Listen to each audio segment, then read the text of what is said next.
Samantala, Gobernador Zamora pinangunahan ng emergency briefing para sa paparating na bagyong Pipito. Nasa linya ang aming News Director, Megawa Patrol number 28, Jomar Hestre. Bicol Network News Report!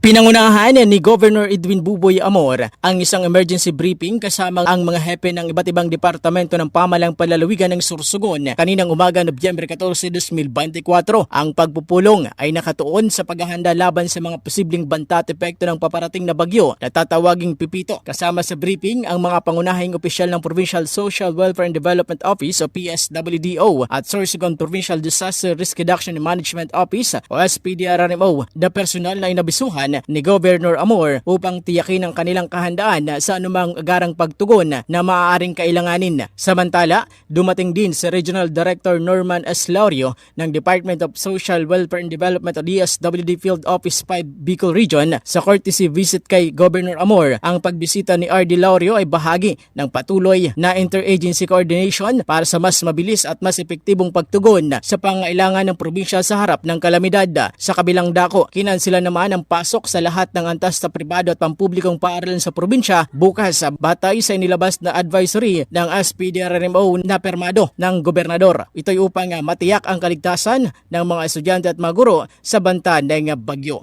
Para sa Bicol Network News, ito po si Mega Patrol number 28, Jomar Hestre. Tatak, tunay na serbisyo.